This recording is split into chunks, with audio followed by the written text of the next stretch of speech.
The sound of a chair scraping against expensive marble floor echoed through the quiet restaurant. Tyler Harrison stood abruptly, his jaw tight with barely controlled frustration. The woman sitting across from him, Rochelle Bennett, looked up in surprise, her dark eyes wide with confusion. "This was a mistake," Tyler said, his voice cold and clipped. He reached for his wallet, pulling out several $100 bills and tossing them on the table without looking at the amount. "That should cover dinner and your cab ride home." Rochelle's beautiful face registered shock, then hurt.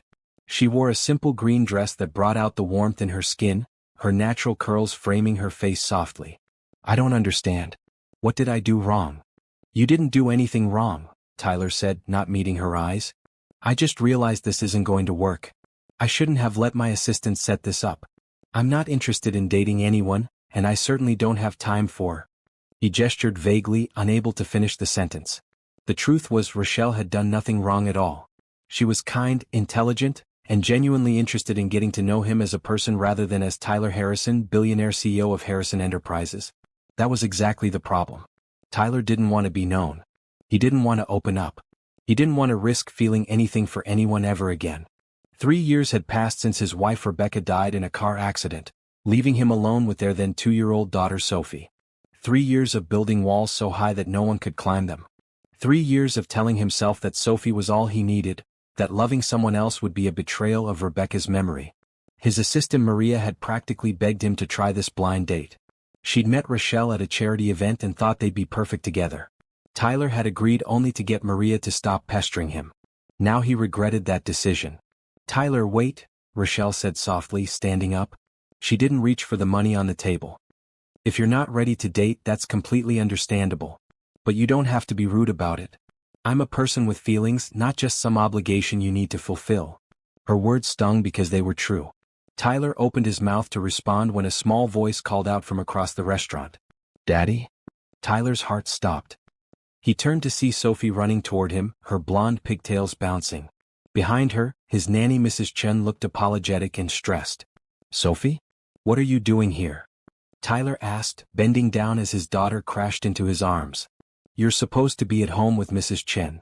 "She was crying," Mrs. Chen explained, hurrying over. "She said she had a nightmare and needed you. I tried calling but your phone was on silent." "I'm so sorry, Mr. Harrison. I didn't know what else to do." Tyler's anger melted away as he held his daughter. Sophie's little arms wrapped around his neck tightly. "It's okay, sweetheart. Daddy's here." Sophie pulled back and looked at him with tear-stained cheeks. Then her eyes landed on Rochelle, who was standing nearby with a gentle expression. "Who's that pretty lady, Daddy?" "I'm Rochelle," Rochelle said, kneeling down to Sophie's level without being asked. Her smile was warm and genuine. "You must be Sophie. Your daddy told me all about you. He says you're the smartest, bravest 5-year-old in the whole world." Sophie's tears stopped as she studied Rochelle carefully. "He did." "He absolutely did," Rochelle confirmed, though Tyler couldn't remember saying anything like that during their brief, awkward dinner. "And he's absolutely right. Any girl who can be so brave after a scary nightmare is definitely the bravest." Sophie looked between Rochelle and Tyler. "Are you Daddy's friend?"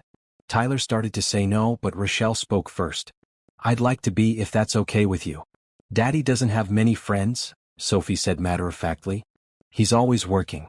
Mrs. Chen says he works too much and needs to have fun sometimes." Tyler felt his face heat up.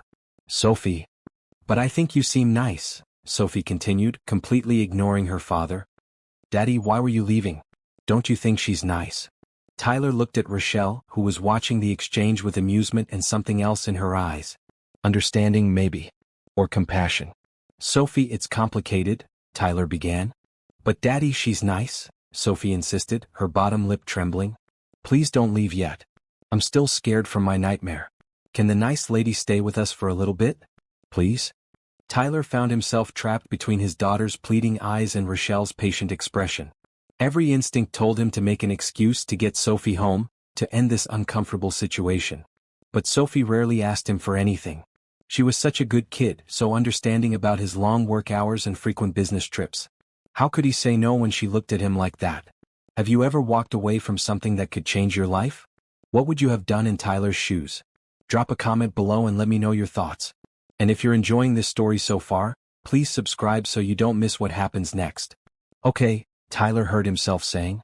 Rochelle can stay for a little while. But just for a little while, Sophie? Sophie's face lit up with pure joy. She reached out and took Rochelle's hand without hesitation, then grabbed Tyler's hand with her other one. Can we get ice cream? I love ice cream. Rochelle looked at Tyler, giving him an out if he wanted it. Only if your daddy says it's okay. Tyler should have said no. He should have taken Sophie home, thanked Rochelle for being kind to his daughter, and ended this right now. But something in Sophie's hopeful expression stopped him. She was happy in a way he hadn't seen in weeks. Maybe months. There's an ice cream shop 2 blocks from here, Tyler said quietly. We can walk. The tension in the restaurant had completely dissolved. Tyler paid the full bill, leaving a generous tip, while Mrs. Chen agreed to head home since Sophie was clearly fine now. As they walked out into the cool evening air, Sophie chattered happily between them, still holding both their hands. Tyler caught Rochelle's eye over Sophie's head. I'm sorry, he mouthed. She gave him a small smile and nodded. It was okay, that smile said. She understood. The ice cream shop was busy with families enjoying the Saturday evening. Sophie ordered chocolate chip with sprinkles, Rochelle chose strawberry and Tyler got vanilla, the same flavor he always ordered. They found a table by the window, and Sophie climbed into the chair between them. Miss Rochelle, do you have any kids? Sophie asked, swinging her legs under the table. No, I don't, Rochelle said. But I'm a teacher, so I get to spend time with lots of children every day. I teach 2nd grade at Lincoln Elementary School. Sophie's eyes went wide. You're a teacher? I love my teacher. Her name is Miss Patricia. She's really nice too. I bet she is, Rochelle said. What's your favorite thing to learn about in school? Reading, Sophie said immediately. I love stories. Daddy reads to me every night before bed. Well, when he's not working late. Tyler felt a pang of guilt. He did work late too often. He'd been using work as an escape, a way to avoid dealing with his grief and loneliness. Your daddy must love you very much, Rochelle said gently. Reading together is special. He does love me, Sophie agreed. He's the best daddy. But he's sad sometimes. He tries to hide it, but I can tell. Tyler's throat tightened. He'd thought he'd been hiding it well. Apparently, his 5-year-old was more perceptive than he'd realized. Rochelle reached across the table and touched Tyler's hand briefly. It's okay to be sad sometimes. Sadness is just love with nowhere to go. The words hit Tyler like a physical blow. That was exactly what it felt like. All this love he'd had for Rebecca, all these feelings with nowhere to go because she was gone. My mommy is in heaven, Sophie told Rochelle seriously. She died when I was really little. I don't remember her much, but Daddy shows me pictures and tells me stories about her. She sounds like she was a wonderful person, Rochelle said softly. She was, Tyler managed to say. She was the best. Rochelle nodded, not pushing, not trying to fix anything. Just accepting. They ate their ice cream in comfortable silence for a few minutes. Sophie got chocolate on her nose and Rochelle laughed, helping her wipe it off. Tyler watched them interact and felt something shift in his chest. Something that felt dangerously close to hope. After ice cream, they walked slowly back toward where Tyler's car was parked. Sophie held Rochelle's hand the entire way, telling her about school and her friends and her favorite toys. Rochelle listened attentively, asking questions and seeming genuinely interested in everything Sophie had to say. When they reached Tyler's black luxury sedan, Sophie turned to Rochelle with a serious expression. Can you come to our house sometime? We have a big backyard and Daddy says we can get a puppy soon. Sophie, Miss Rochelle is probably very busy, Tyler interjected. I'd love to visit sometime, Rochelle said, meeting Tyler's eyes. If your daddy says it's okay. Tyler knew what he should say. He should politely decline, thank her again and drive away. But Sophie's hand was still in Rochelle's, and his daughter looked happier than she had in months. Why don't you give me your number? Tyler said, surprising himself. We can arrange something. They exchanged phone numbers while Sophie bounced excitedly. Tyler helped his daughter into her car seat while Rochelle waited on the sidewalk. Thank you for being so kind to her, Tyler said when he came back around the car. You didn't have to do any of this. I wanted to, Rochelle said simply. Sophie is a special little girl. And Tyler, for what it's worth, I understand why you walked out. Grief doesn't follow a timeline. You take all the time you need. Tyler didn't know what to say to that. He just nodded.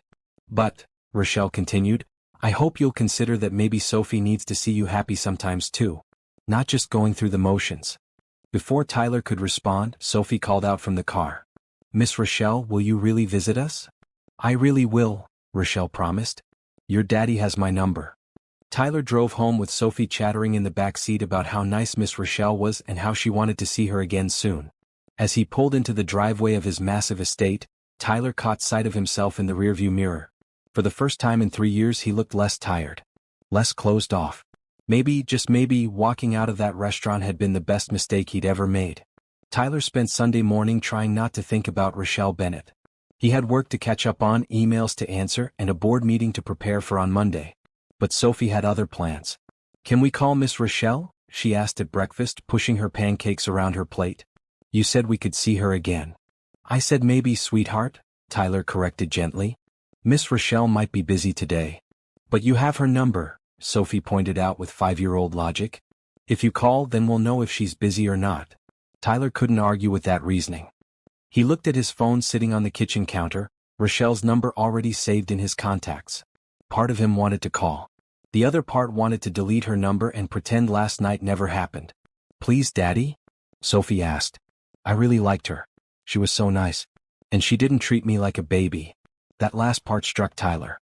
Sophie was right. Rochelle had spoken to her with respect, like she mattered. Not everyone did that with children. Tyler picked up his phone before he could overthink it. The call rang 3 times before Rochelle answered. Hello. Her voice was warm, slightly breathless, like she'd been moving around. Rochelle, it's Tyler. Tyler Harrison. Oh, hi, she said, and he could hear the smile in her voice. I was hoping you'd call. Is Sophie okay? She's fine. Actually, she won't stop talking about you. She wants to know if you'd like to join us at the park this afternoon. There's a nice one near downtown with a playground. There was a pause. Tyler held his breath, half hoping she'd say no so he could go back to his safe, closed-off life. I'd love to, Rochelle said. What time? They agreed to meet at 2 o'clock. Tyler told himself it was just for Sophie. His daughter needed more positive female influences in her life. It had nothing to do with the way Rochelle's laugh had made him feel something other than numb for the first time in years. The park was busy when they arrived. Children ran and played while parents watched from benches. Tyler spotted Rochelle immediately. She wore jeans and a bright red t-shirt, her curls pulled back in a loose ponytail. She looked relaxed and beautiful. Sophie broke free from Tyler's hand and ran to Rochelle, who caught her in a hug. You came? Sophie said happily. Of course I came, Rochelle said. I promised, didn't I? Tyler walked over more slowly, carrying the bag with snacks and water bottles. Thanks for meeting us. Thanks for inviting me, Rochelle said. This is much better than my original Sunday plans, which involved laundry and grading papers. Sophie dragged them both to the playground, wanting Rochelle to watch her go down the slide. They spent an hour playing, with Rochelle joining in without hesitation. She pushed Sophie on the swings, helped her across the monkey bars, and even went down the slide herself when Sophie insisted. Tyler found himself relaxing, actually enjoying the afternoon instead of just supervising. When Sophie ran off to play with another little girl, Tyler and Rochelle sat on a bench together. She's an amazing kid, Rochelle said, watching Sophie carefully. You've done a great job with her. I've tried, Tyler admitted. It hasn't been easy, being both mom and dad. I can only imagine, Rochelle said softly. My sister is a single mom. I see how hard she works. It's not easy. They sat in comfortable silence for a moment. Then Tyler asked, What made you agree to that blind date last night? Maria told me you were hesitant. Rochelle laughed. She was very persuasive. And honestly, I thought it might be nice to meet someone.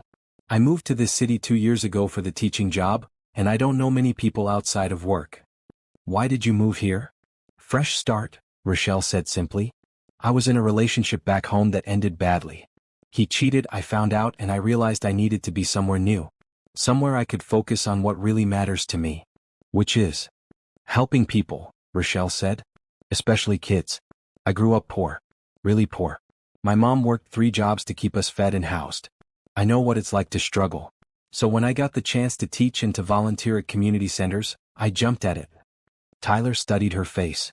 There was no bitterness in her expression when she talked about her difficult childhood. Just determination and hope. You volunteer at community centers? He asked. Rochelle nodded. There's one called Hope Haven on the east side. It's in a rough neighborhood, but they do amazing work. After-school programs, meals for families, job training for parents. I go there 3 evenings a week to tutor kids and help with homework. Something stirred in Tyler's chest. When was the last time he'd done anything meaningful beyond making money?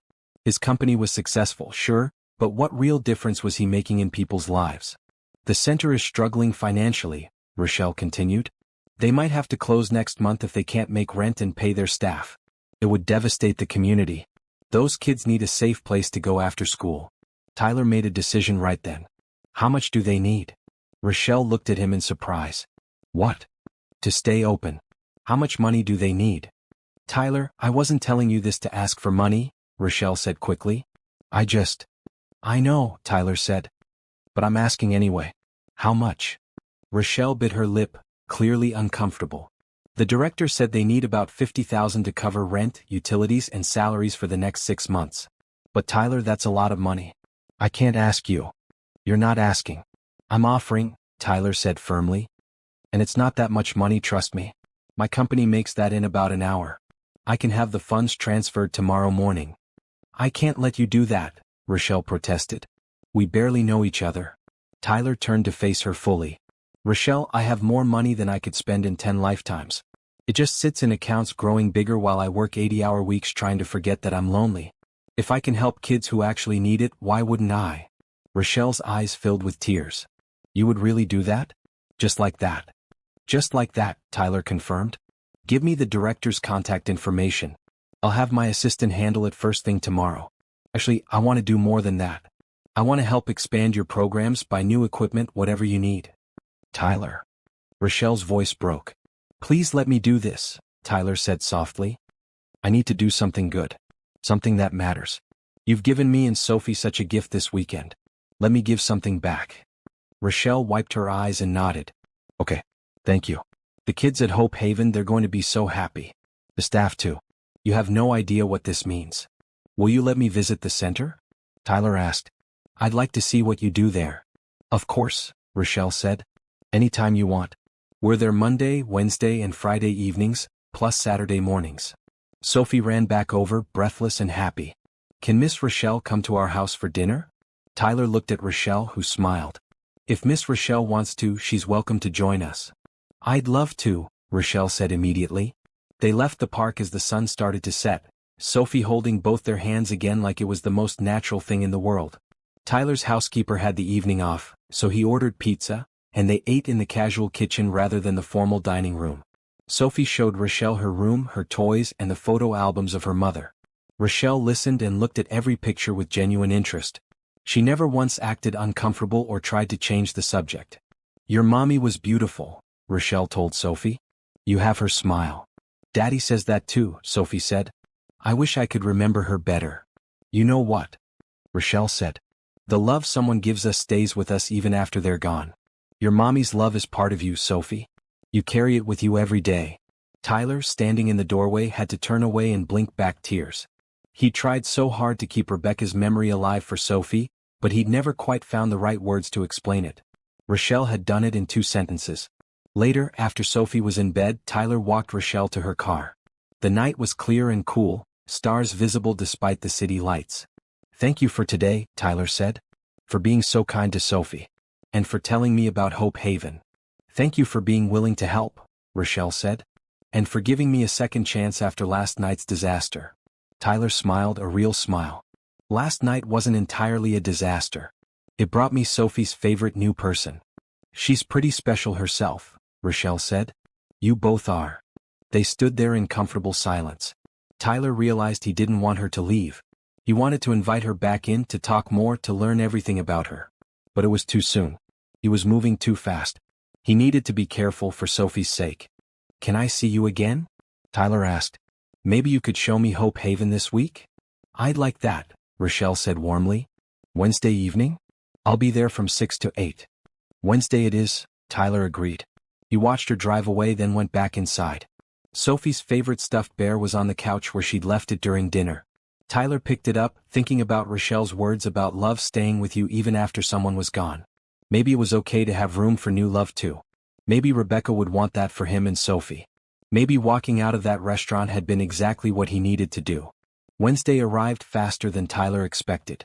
He spent Monday and Tuesday having his assistant Maria arrange the funds transfer to Hope Haven Community Center, plus setting up additional accounts for ongoing operational support.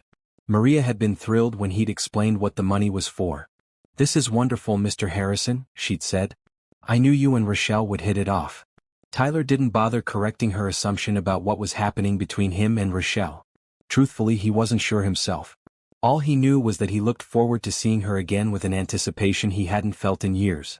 Sophie had asked about Rochelle every day since Sunday. Tyler had explained that Miss Rochelle was busy with her teaching job and her volunteer work, but they would see her soon. That seemed to satisfy Sophie, though she'd made him promise to invite Rochelle to her upcoming school play. Now, driving to the east side of the city where Hope Haven was located, Tyler felt nervous.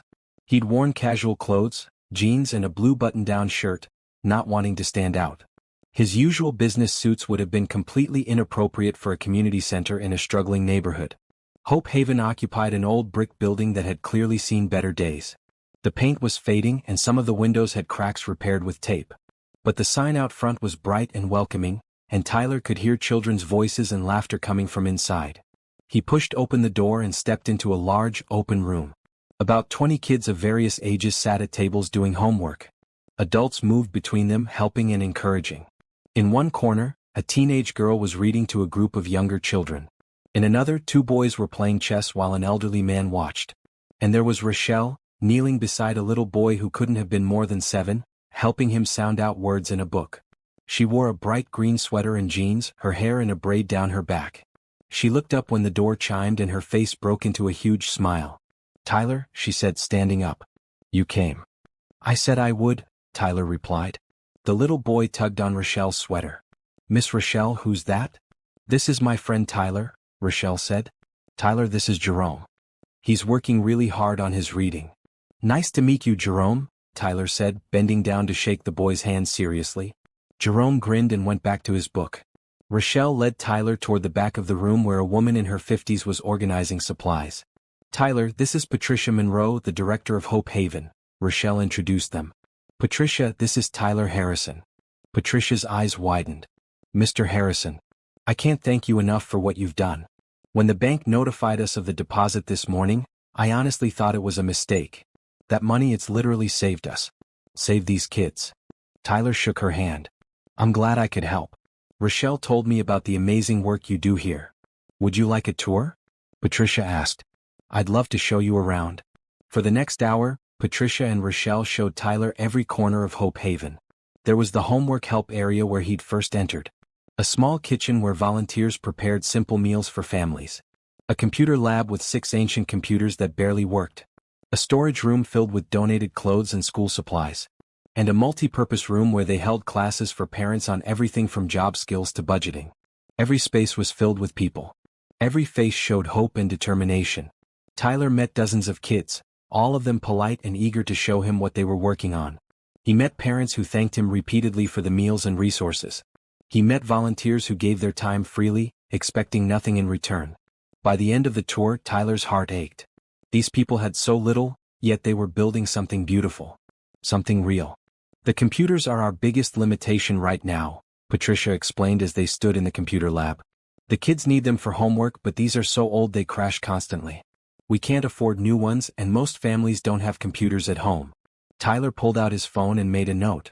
"How many would you need?" 20 would be ideal," Patricia said. "But even 5 or 10 would make such a difference." "You'll have 20 by next week," Tyler said. "New ones. With all the software the kids need." Patricia's hand flew to her mouth. "Mr. Harrison, that's too much. The donation you already made is just the beginning," Tyler said firmly but kindly. "I want to help more. What else do you need?" Rochelle stepped forward. "Tyler, you don't have to do all this." "I know I don't have to," Tyler said, looking at her. "I want to. Please, let me help." Patricia and Rochelle exchanged glances. Then Patricia smiled. "Well, if you're serious, I have a whole list of needs. Better lighting in the homework area. New books for the reading program. Art supplies. Sports equipment. A van to pick up food donations from local grocery stores. Repairs to the building. The list goes on and on." "Send me the list," Tyler said. "All of it. My assistant Maria will coordinate everything." "But the cost," Patricia began. "Doesn't matter," Tyler interrupted. "What matters is giving these kids the resources they need to succeed." "Right." Patricia nodded, tears streaming down her face. "Right. Oh, Mr. Harrison, you have no idea what this means. These kids, they're so often told they don't matter, that they're not worth investing in. You're showing them they're valuable. That someone cares. Tyler felt his own throat tighten. They deserve to know that. Every kid does. After Patricia went back to helping students, Tyler and Rochelle sat together on a bench outside the building. The sun was setting, painting the sky in shades of orange and pink. You didn't have to do all that, Rochelle said softly. Yes, I did, Tyler said. Rochelle, I've spent 3 years just existing. Working, taking care of Sophie, going through the motions. I forgot that there's a whole world of people out there who need help. You reminded me. I didn't do anything, Rochelle protested. You did everything, Tyler said, turning to face her. You showed me kindness when I was rude to you. You were patient with my daughter when you had no reason to be. You're out here every week giving your time and energy to kids who aren't even your own students. You've opened my eyes to what really matters. Rochelle's eyes were shining. I'm just doing what feels right. So am I, Tyler said. This feels right.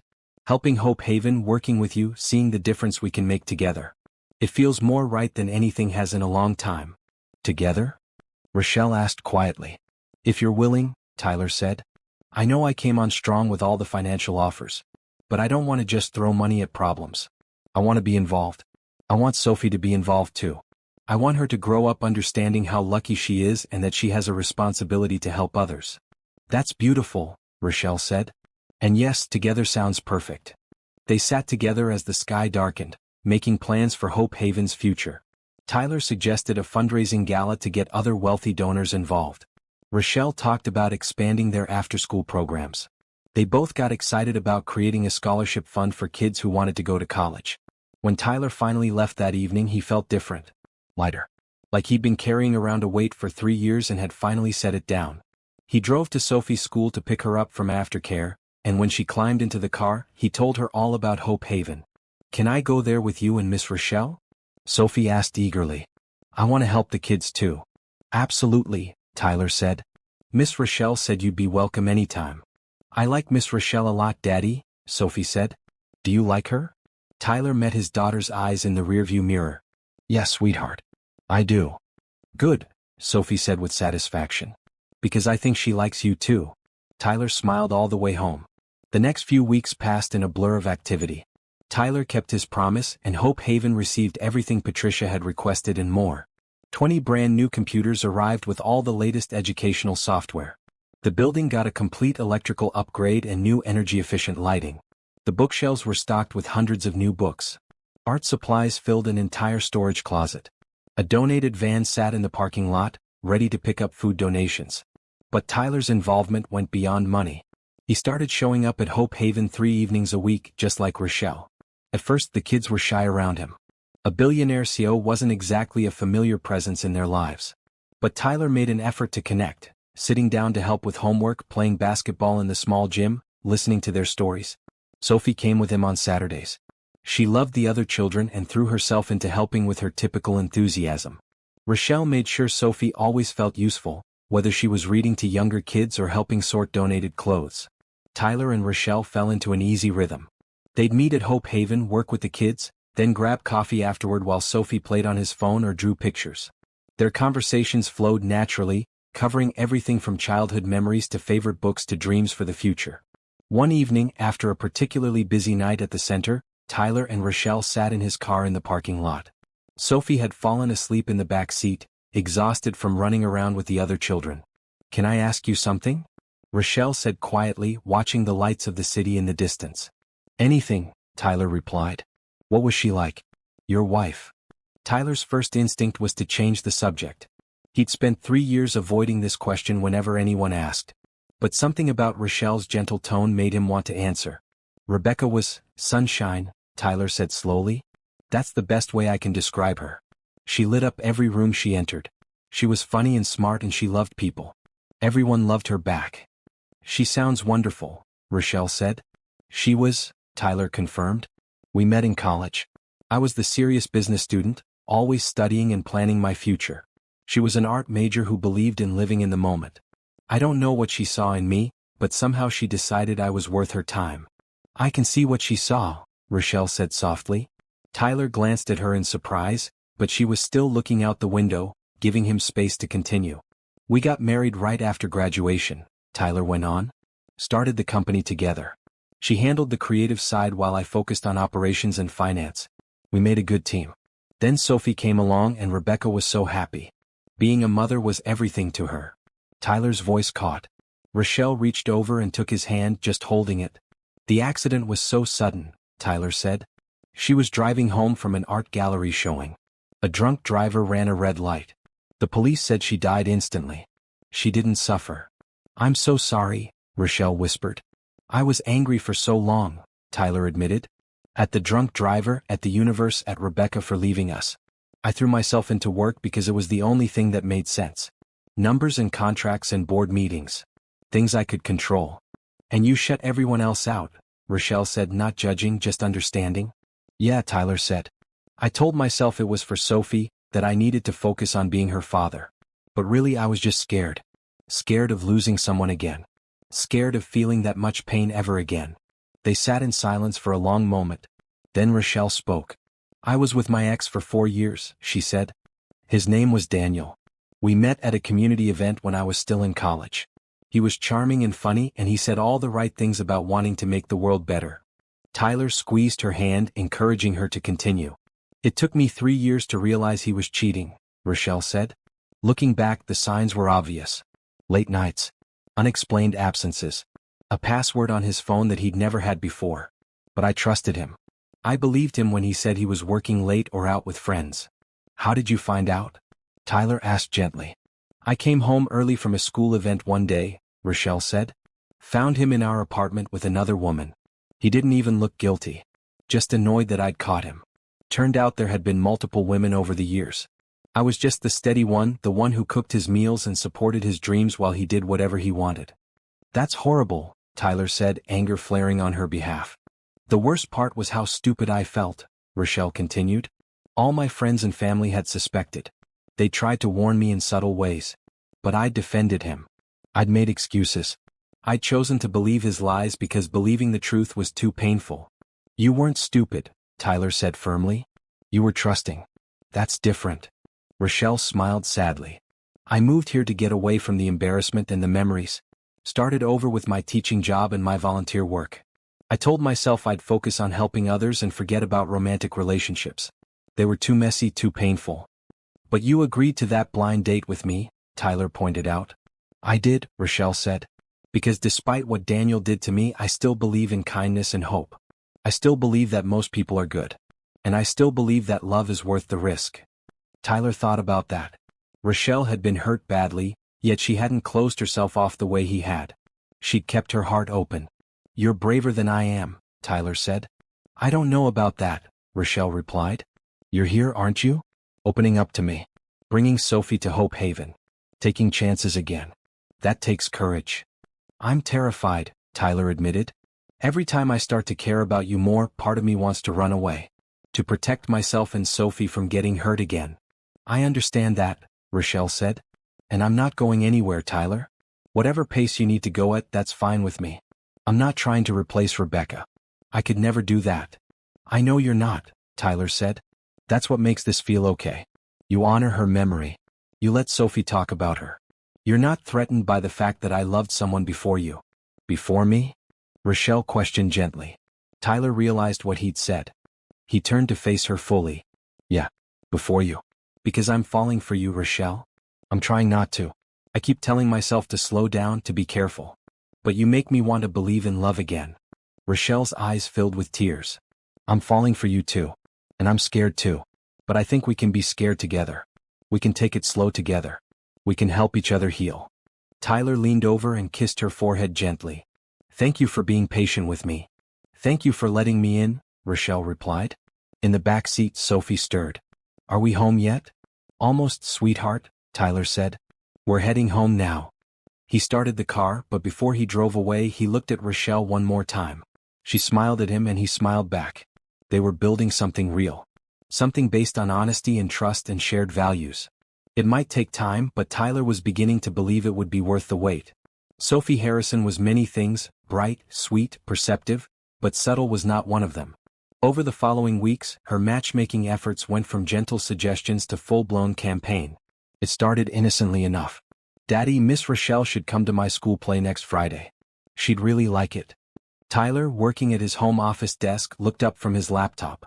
"That's in the evening, Sophie. Miss Rochelle might be at Hope Haven." "We could ask her," Sophie said with the confidence of a child who hadn't yet learned to fear rejection.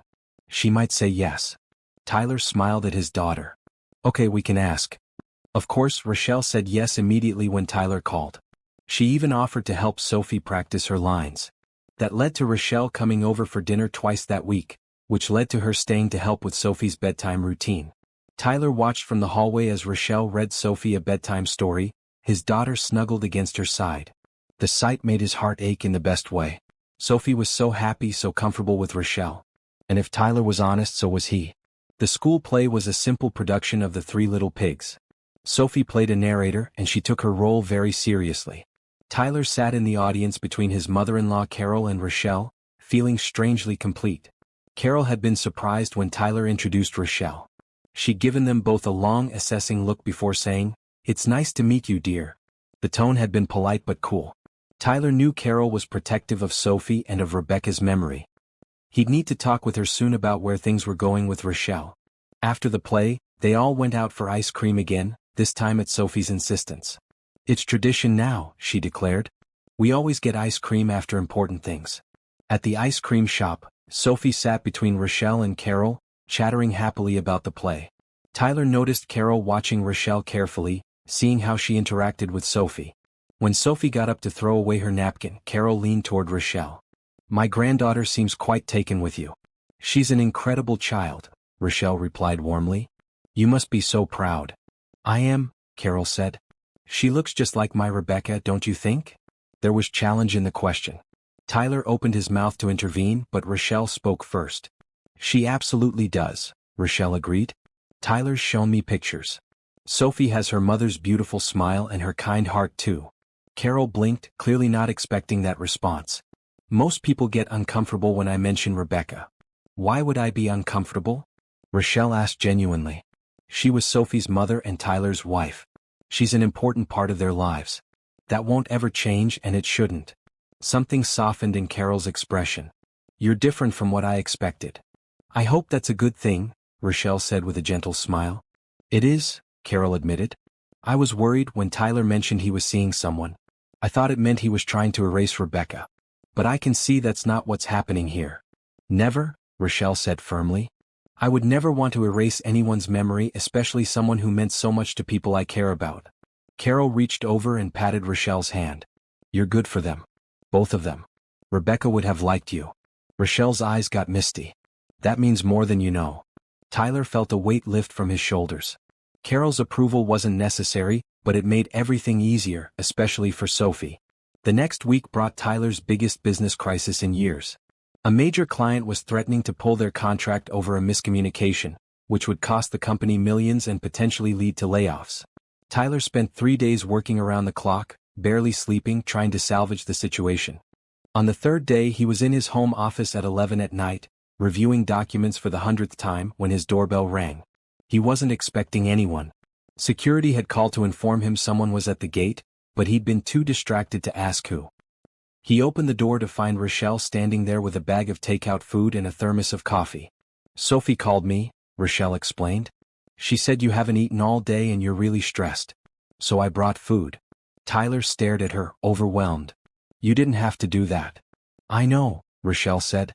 "But I wanted to. Can I come in?" Tyler stepped aside and she walked into his home like she belonged there. She found the kitchen, plated the food, and brought it to his office where she made him sit down and eat. "Sophie's asleep," Tyler said between bites. He hadn't realized how hungry he was until he started eating. "Mrs. Chin is here." "I know," Rochelle said. "I checked on her before I came to find you. She's fine. Now tell me what's going on with this client." Tyler explained the situation, talking through his frustration and worry. Rochelle listened attentively, asking smart questions. "Have you talked to the client directly?" she asked. "Or are you going through intermediaries?" "Intermediaries," Tyler admitted. "It's standard procedure for something this big." "But maybe that's the problem," Rochelle suggested. "You're a person, not a corporation. Sometimes people need to see the human side to remember why they wanted to work with you in the first place." Tyler thought about that. She might be right. He'd been so focused on following protocol that he'd forgotten about the personal connection. Call them, Rochelle encouraged. Right now. It's not too late in their time zone. Ask to speak to the decision maker directly. Be honest about the miscommunication and what you're doing to fix it. Tyler hesitated, then picked up his phone. The call connected, and he was surprised when the client's CEO answered personally. Tyler spoke from the heart, acknowledging the mistake, outlining the corrective steps, and emphasizing how much he valued their partnership. The conversation lasted 20 minutes. By the end, the CEO had agreed to honor the contract and even expressed appreciation for Tyler's direct approach. When Tyler hung up, he stared at Rochelle in amazement. That worked. Of course it worked, Rochelle said. People respond to honesty and genuine concern. You forgot that because you've been treating this like a business problem instead of a human problem. Tyler stood up and pulled her into a hug. Thank you. I don't know what I would have done without you. You would have figured it out, Rochelle said, hugging him back. But I'm glad I could help. They stood there for a long moment holding each other. Tyler breathed in the scent of her shampoo, feeling more grounded than he had in days. Stay, he heard himself say. It's late. Stay tonight. The guest room is ready, and we can have breakfast together in the morning. Rochelle pulled back to look at him. Are you sure? Very sure, Tyler said. Sophie will be thrilled to wake up and find you here. Rochelle smiled. Okay. I'll stay. They talked for another hour, sitting together on the couch in Tyler's office. Rochelle told him about her day at school and the new reading program she was developing. Tyler told her about his plans to expand Hope Haven's influence to other neighborhoods. Eventually, Tyler walked her to the guest room. At the door, she turned to face him. Tyler, I need to tell you something. What is it? I love spending time with you and Sophie, Rochelle said. But I don't want to push. If this is moving too fast, if you need to slow down. Tyler cupped her face gently. This is exactly the right pace. You've helped me through one of the most stressful weeks of my career. You dropped everything to bring me food. You care about Sophie. You care about me. That's not moving too fast. That's just, right. Good, Rochelle whispered. Because I really care about you, Tyler. More than I've cared about anyone in a long time. Tyler kissed her then, soft and sweet. It was their first real kiss and it felt like coming home. When they pulled apart, both of them were smiling. Good night, Rochelle. Good night, Tyler. Tyler went to his own bedroom feeling lighter than air. Tomorrow, Sophie would wake up to find Rochelle making breakfast. They'd be like a family at least for a morning. And maybe if Tyler was very lucky, they'd be a real family someday soon. Morning came with Sophie's delighted squeal of, Miss Rochelle is here, echoing through the house. Tyler smiled into his pillow before getting up and heading downstairs. He found Sophie and Rochelle in the kitchen making pancakes together. Rochelle wore one of Tyler's old t-shirts over her clothes from the night before, and her hair was pulled up in a messy bun. She looked beautiful. Daddy, look. Miss Rochelle is teaching me how to flip pancakes, Sophie announced proudly. I see that, Tyler said, leaning against the doorframe. Those look amazing. They ate breakfast together, laughing and talking. It felt so natural, so right. Tyler found himself imagining mornings like this stretching into the future. After breakfast, Mrs. Chin arrived to take Sophie to her dance class. Sophie hugged Rochelle tightly before leaving. Will you come to my recital next month? Sophie asked hopefully. I wouldn't miss it, Rochelle promised. When they were alone, Tyler made fresh coffee and they sat together in the living room. Sunlight streamed through the windows, making Rochelle's skin glow. I've been thinking, Tyler said. Hope Haven's fundraising gala. We should hold it here. Rochelle's eyes widened. Here? In your home. Why not? Tyler said. I have the space. The ballroom can hold 200 people easily. It would save money on venue rental, and we can use those funds for the programs instead. Tyler, that's incredibly generous, Rochelle said. But hosting a gala is a lot of work. Are you sure you want to take that on? I'm sure, Tyler said.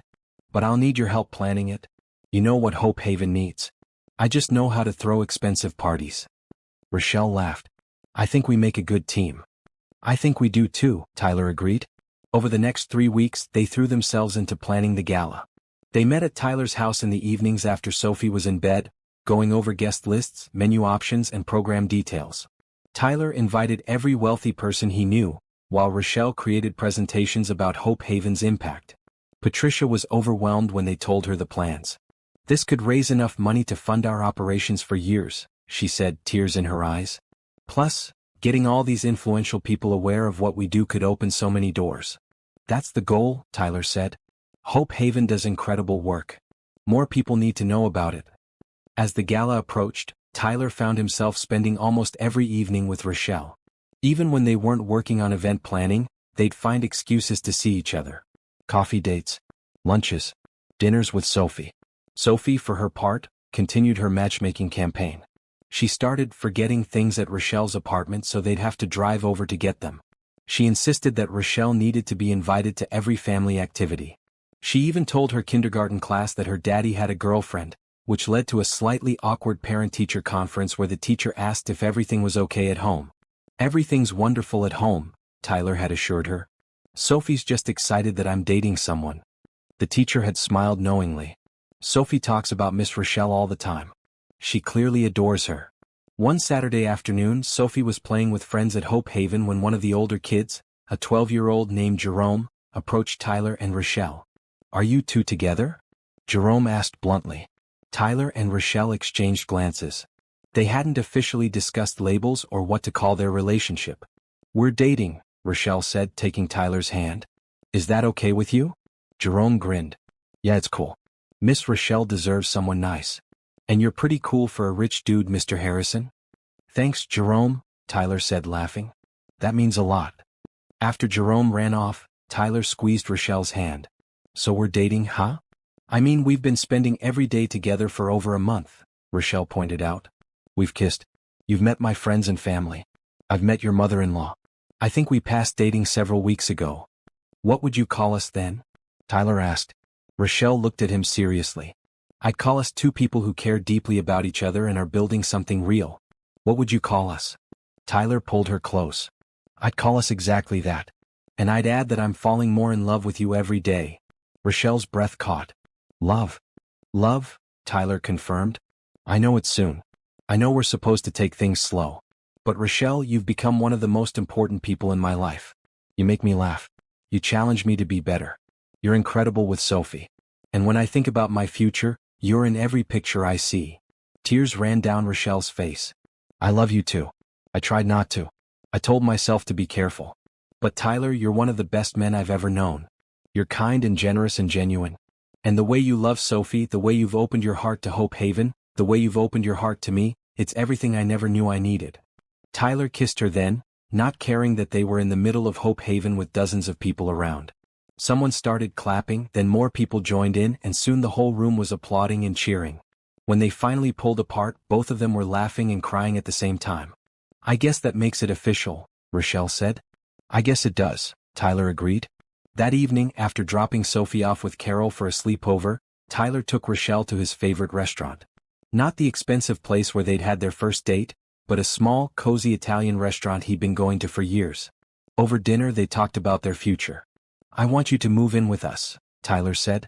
I know that's a big step, but Rochelle, you're already at our house most days anyway.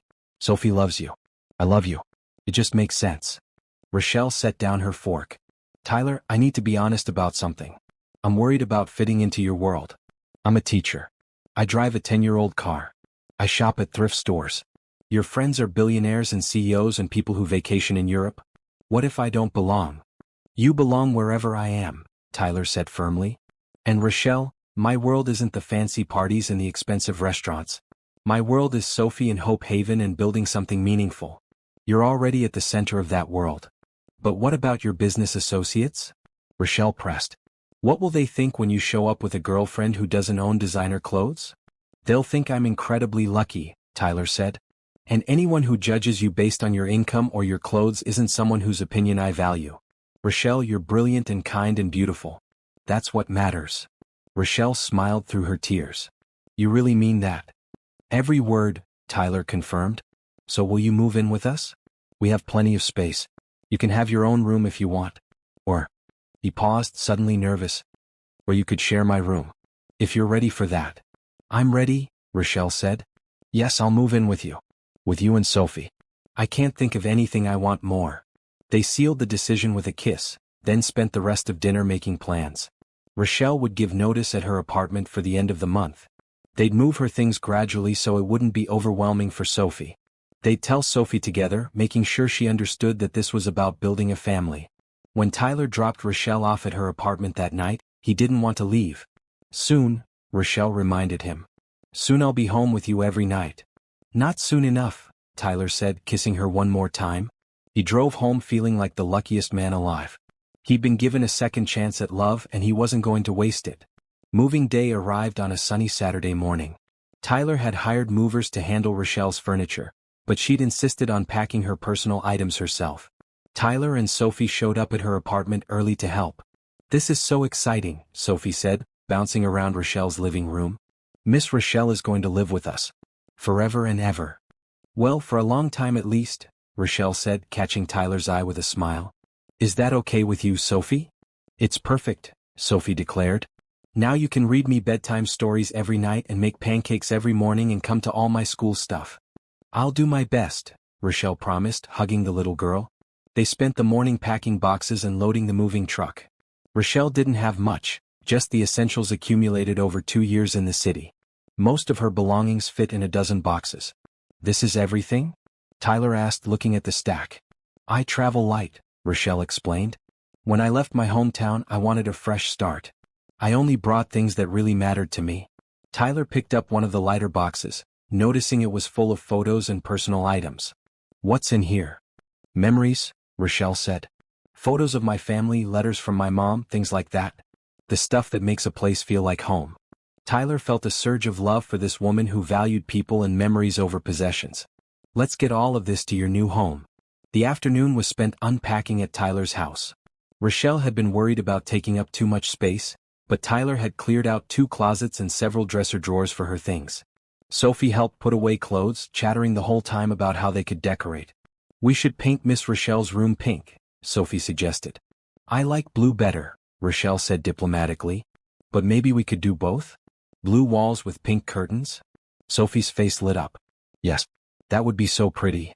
They ordered pizza for dinner and ate in the living room, exhausted but happy. After Sophie went to bed, Tyler and Rochelle collapsed on the couch together. Thank you for today, Rochelle said, leaning against his shoulder. I know this is a big change for everyone. It's a good change, Tyler assured her. The house already feels more like a home with you here. They sat in comfortable silence for a while, just enjoying being together. Then Tyler's phone rang. He glanced at the screen and saw Carol's name. I should take this, he said apologetically. Hi, Carol. Tyler, dear, do you have a moment? Carol's voice sounded strained. I need to talk with you about something. Of course, Tyler said, his stomach nodding. What's going on? It's about Rebecca's birthday next week, Carol said. I know you usually bring Sophie to visit the cemetery. I was wondering if you'd like me to come this year. And she paused. I was wondering if Rochelle would be coming too. Tyler looked at Rochelle, who was watching him with concern. I hadn't really thought about it yet. Sophie and I always go, just the 2 of us. It's kind of our thing. I understand, Carol said. But Tyler, Rebecca's been gone for 3 years now. Sophie is getting older. And you have Rochelle in your life. I think it might be time to handle things a little differently. What do you mean? Tyler asked carefully. I mean that maybe it's okay for Rochelle to be part of this, Carol said gently. Maybe it's okay for Sophie to see that you can honor Rebecca's memory while also moving forward with your life. Rebecca would want that for you.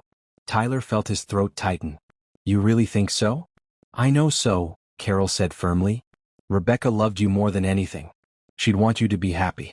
And Tyler, you've been just existing for 3 years. With Rochelle, you're finally living again. That's what Rebecca would want. After Tyler hung up, he explained the conversation to Rochelle. She listened quietly, holding his hand. What do you think? Tyler asked. Would you feel comfortable coming with us to visit Rebecca's grave? Rochelle was quiet for a moment. I think Carol is right. I think it would be good for Sophie to see that loving someone new doesn't mean forgetting someone you lost. But Tyler, this is your decision. If you need that time with just Sophie, I completely understand. Tyler thought about it. Part of him wanted to keep that tradition just for him and Sophie. But another part recognized that Rochelle was right. Sophie needed to see that it was possible to honor the past while embracing the future. I want you there, Tyler decided. I want us to go as a family. All of us together. What would you do in Tyler's situation? How do you honor the past while building a future? Drop your thoughts in the comments and make sure you're subscribed so you don't miss how this story unfolds. Rebecca's birthday fell on a Thursday. Tyler took the afternoon off work, picked Sophie up early from school, and met Rochelle at the cemetery. Carol was already there, standing by Rebecca's headstone with fresh flowers. Sophie ran ahead, kneeling by the grave. "Hi, Mommy," she said softly. "I brought you daisies. They're your favorite." Tyler knelt beside his daughter, wrapping an arm around her. Rochelle hung back, giving them space, standing next to Carol. "Your daddy brought me to meet Miss Rochelle," Sophie continued, talking to the headstone like she was having a conversation. "She's really nice, Mommy. She makes Daddy smile. She makes me smile too. Is that okay?" Tyler's vision blurred with tears. "I think about you all the time," Sophie went on. "Daddy tells me stories about you and I look at your pictures. But I also really love Miss Rochelle. Can I love both of you?" "Yes, sweetheart," Tyler whispered. "You absolutely can love both of them." Sophie turned to look at Rochelle. "Miss Rochelle, do you want to say hi to my mommy?" Rochelle stepped forward and knelt down with them. "Hi, Rebecca," she said softly. "I never got to meet you, but I feel like I know you through Tyler and Sophie. You created something beautiful in your family. Thank you for that. And thank you for making it possible for me to love them. I promise I'll take good care of them." Tyler reached for Rochelle's hand and she squeezed it tightly. Carol came over too, and they all stood together by Rebecca's grave, a strange but somehow perfect family unit. "Rebecca would be happy for you," Carol said to Tyler. "Both of you. She'd love that Sophie has another person who cares about her so much." They spent an hour at the cemetery sharing memories of Rebecca and letting Sophie lead the conversation. By the time they left, Tyler felt lighter. Like he'd been carrying around a burden of guilt and it had finally been lifted. That evening, back at home, Sophie asked Rochelle to put her to bed. Tyler stood in the doorway, watching as Rochelle read Sophie's favorite story. "Miss Rochelle?" Sophie said when the story was finished. "Can I ask you something?" "Anything," Rochelle said.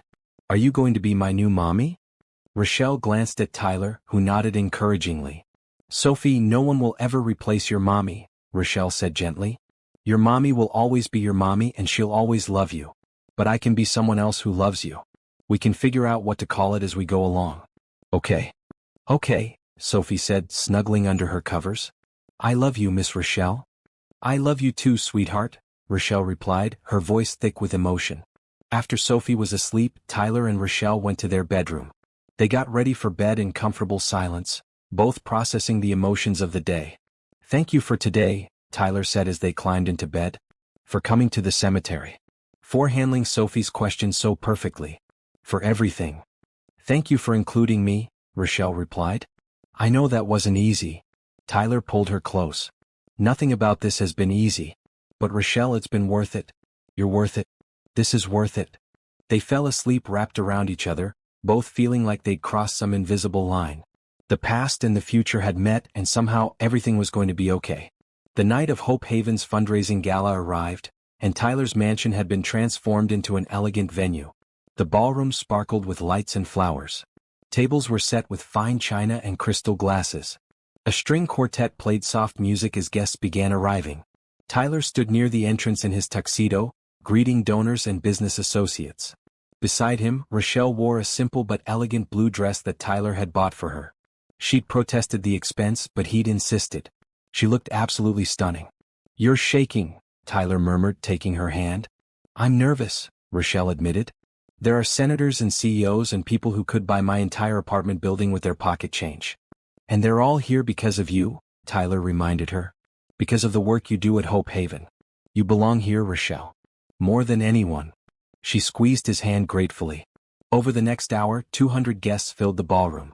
Tyler introduced Rochelle to everyone, making sure they knew about her work at Hope Haven and in the school system. Several people were impressed and wanted to talk more about education reform. Sophie was there too, wearing a pretty green dress and helping Patricia hand out programs. She took her job very seriously, greeting each guest with a smile and a handshake. When it was time for the presentations, Tyler took the microphone. "Good evening, everyone. Thank you so much for coming tonight. We're here to talk about Hope Haven Community Center and the incredible work they do in our city." He went on to explain Hope Haven's mission and impact, showing slides of the children they'd helped and the programs they'd created. Then he invited Patricia to speak and she gave a moving talk about why community centers mattered. Finally, Tyler invited Rochelle to the stage. She looked terrified, but she walked up and took the microphone with shaking hands. I'm not used to speaking to rooms full of important people, Rochelle began honestly. I'm more comfortable with 10-year-olds and homework assignments. But I want to tell you about a boy named Jerome. She told Jerome's story, how he'd come to Hope Haven 2 years ago barely able to read. How patient tutoring and support had helped him catch up. How he was now at the top of his class and dreaming of becoming a doctor. Jerome isn't special because of some extraordinary talent, Rochelle said. He's special because someone gave him a chance. Someone believed in him. That's what Hope Haven does. We give kids chances. We believe in them. And with your help, we can do so much more.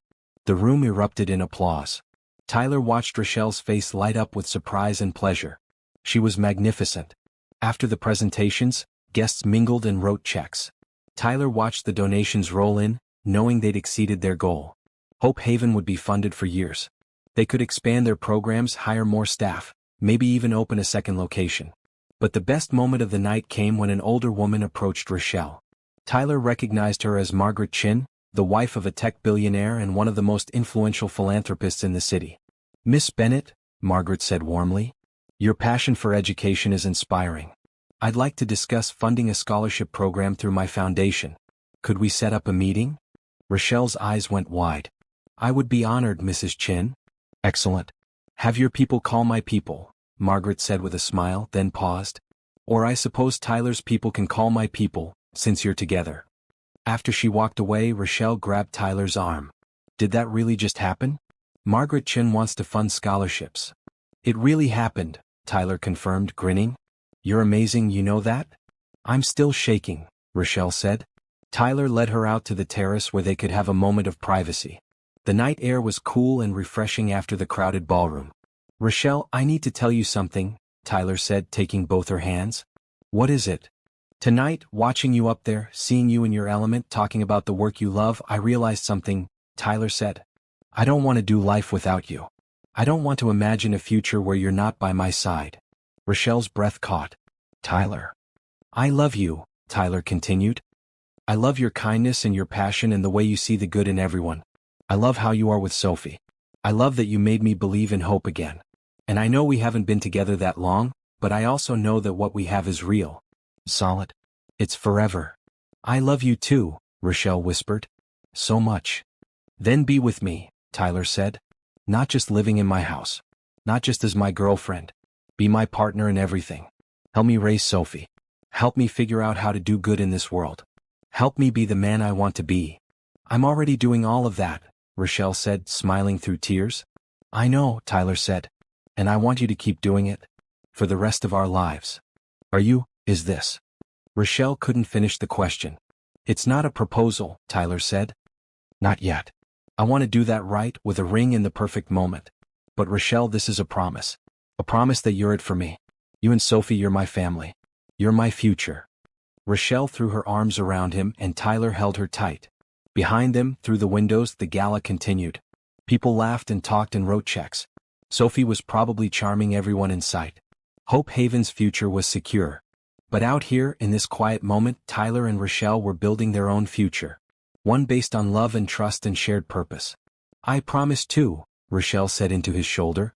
You and Sophie, you're my future too. I choose you, Tyler. I choose this life we're building. They stood there for a long time, holding each other under the stars.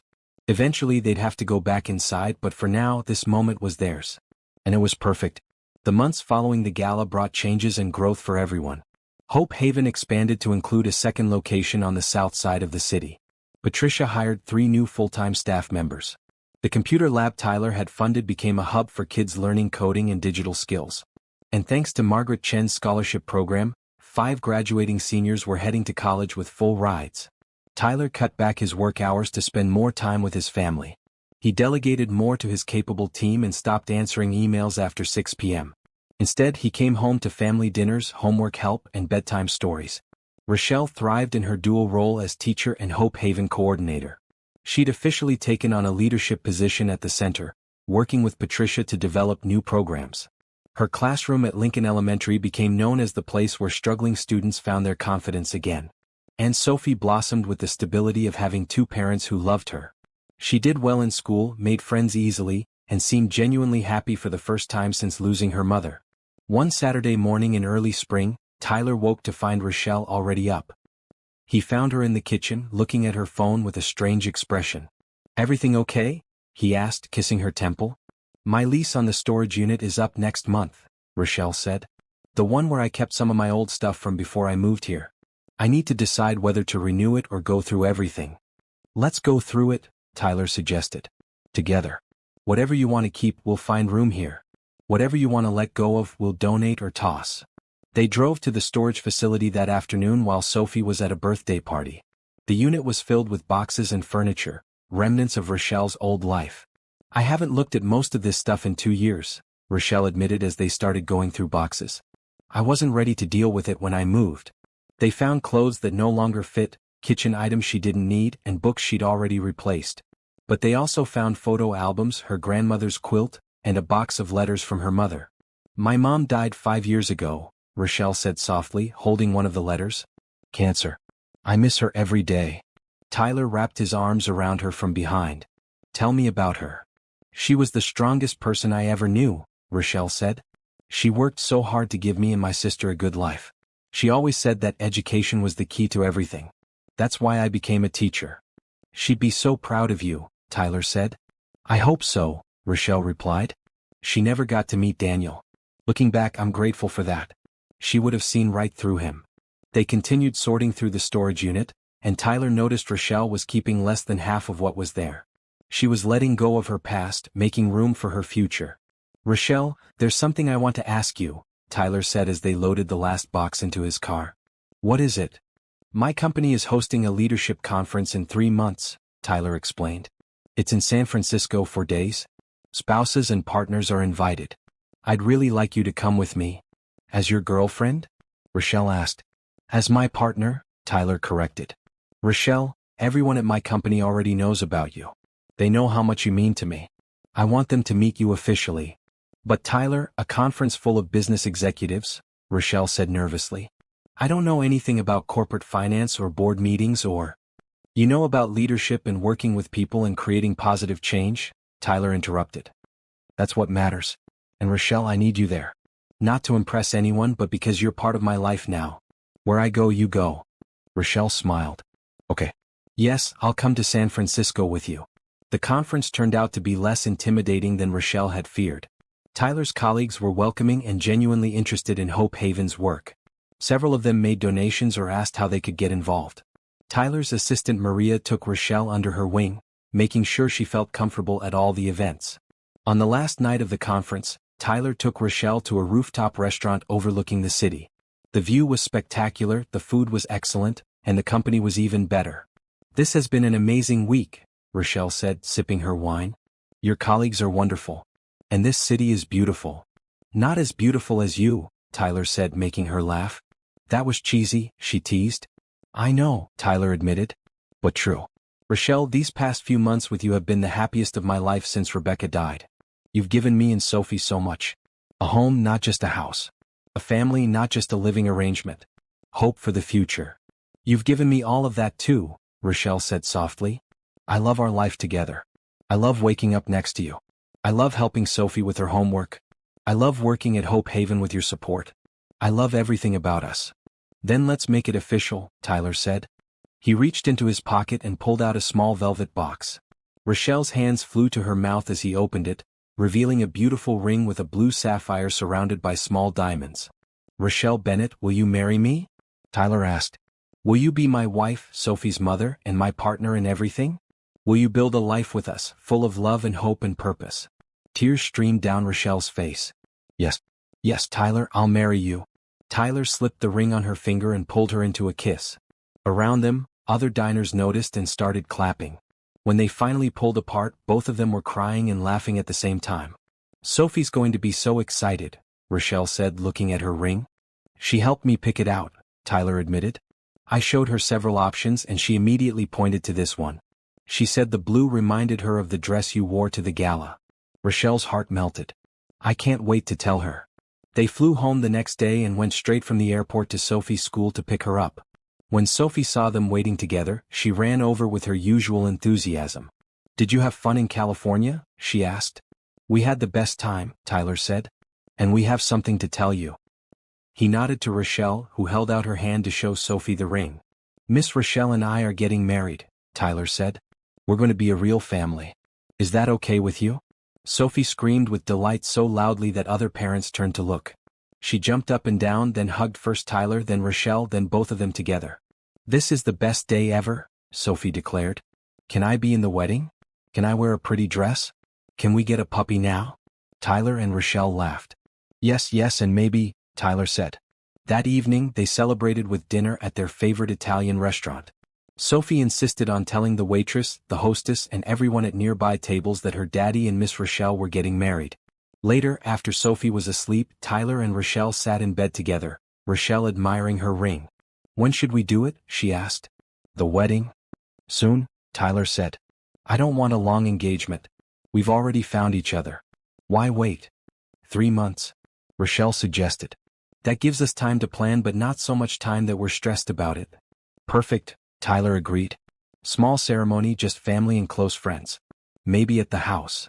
Maybe at Hope Haven, Rochelle countered. That's where we really fell in love. Where we built something meaningful together. Tyler smiled. Hope Haven it is. Patricia will be thrilled. They spent the next hour making plans, talking about their future. Where to honeymoon? Rochelle had always wanted to see the Grand Canyon. Whether to expand Tyler's house or find a new home together, they decided to stay where they were since Sophie was settled. How to blend their families and traditions. I want to keep Rebecca's memory alive, Rochelle said seriously. For Sophie. We should still visit the cemetery on her birthday and talk about her.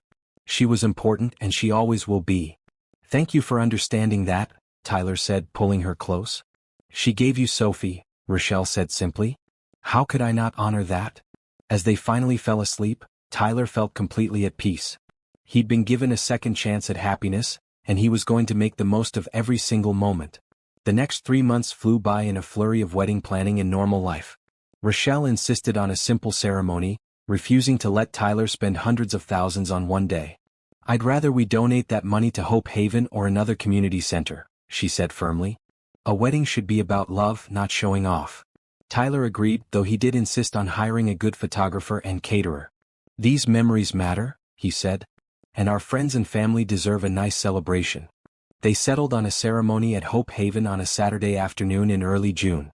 The weather was perfect, sunny and warm with a light breeze. Patricia and the Hope Haven staff had decorated the multi-purpose room with simple white flowers and blue ribbons. 50 guests filled the folding chairs, a mix of Tyler's business associates, Rochelle's teacher friends, Hope Haven volunteers and family.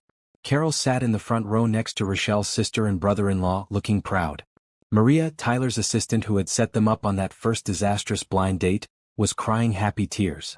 Sophie was the flower girl, wearing a beautiful green dress and taking her job very seriously. She'd practiced walking down the aisle dozens of times, wanting everything to be perfect.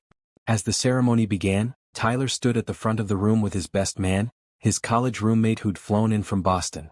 When the music started, he watched Rochelle walk down the aisle on her brother-in-law's arm, and his breath caught. She wore a simple white dress with a blue sash that matched her engagement ring. Her hair was down in natural curls with small white flowers tucked in. She looked radiant, beautiful, and exactly like herself. When she reached the front, Tyler took her hands and mouthed, "I love you." "I love you too," she whispered back. The ceremony was short and sweet. They'd written their own vows, promising to love each other through good times and hard times, to be partners in raising Sophie, and to continue working together to make the world a little bit better. When the officiant said, "You may kiss the bride," Tyler pulled Rochelle close and kissed her to thunderous applause. Sophie, standing nearby with the rings, cheered loudly. "We did it," Rochelle whispered against his lips. "We really did," Tyler agreed. The reception was held in Hope Haven's largest room, which had been transformed with lights and decorations. There was dinner, dancing, and speeches. Patricia spoke about how Tyler and Rochelle had changed Hope Haven's future. Maria told the story of setting them up and how Tyler had stormed out of their first date. Everyone laughed at that. Carol gave a touching speech about how Rebecca would have loved Rochelle and approved of this marriage. But the best moment came when Sophie asked to say something. She stood on a chair so everyone could see her. "I just want to say thank you to Miss Rochelle for being so nice to my daddy," Sophie began. "He was really sad for a long time, but now he's happy again. And thank you for being nice to me too. I'm really glad you're going to be my new mom." Well, not my mom because I already have a mom in heaven. But my other mom here. Is there a word for that? We'll figure it out together, Rochelle said, smiling through tears. Okay, Sophie agreed. I love you, Daddy and Rochelle, Mom. The room erupted in laughter and applause. Tyler and Rochelle both got up to hug Sophie, the three of them forming a tight circle. Later that evening, after the guests had left and Sophie was spending the night with Carol, Tyler and Rochelle stood in Hope Haven's now empty room. Tyler's jacket was off, his tie loosened. Rochelle had kicked off her heels and was barefoot. We're married, Rochelle said, sounding amazed. We're married, Tyler confirmed, spinning the ring on his finger. How does it feel? Perfect, Rochelle said. Absolutely perfect. They swayed together to music that was no longer playing, holding each other close. Do you remember that first night? Tyler asked. When I walked out on you? How could I forget? Rochelle said. You were so rude. I wanted to throw my wine at you. Tyler laughed. I deserved it. I was an idiot. You were hurt, Rochelle corrected. And scared. I understood that. If Sophie hadn't shown up at that restaurant, Tyler mused. If she hadn't insisted I give you a chance. If she hadn't said, but Daddy, she's nice, we might never have had this. But she did, Rochelle pointed out. She saw what you couldn't see yet. That I was someone who would love you both. That it was okay to let someone in. Smartest 5-year-old in the world, Tyler said proudly. They were quiet for a moment, just enjoying being together. Tyler, I need to tell you something, Rochelle said. What is it? I'm pregnant, she said simply. Tyler froze. What? I found out last week, Rochelle explained. I was going to tell you before the wedding, but then I thought it might be a nice surprise for after. We're going to have a baby. Tyler's mind was reeling. A baby. We're having a baby. Are you happy? Rochelle asked nervously. I know we didn't plan this. It's happening really fast. Tyler cupped her face in his hands. I'm ecstatic. Rochelle, another child with you, it's more than I ever dreamed of. Sophie's going to be a big sister. We're going to be a family of 4. 5 if we count the puppy Sophie keeps asking for, Rochelle pointed out. Tyler laughed and pulled her close. 5 then. A family of 5. They stood there for a long time, holding each other and imagining the future. Baby. More love to give. More hope to build. More chances to make a difference.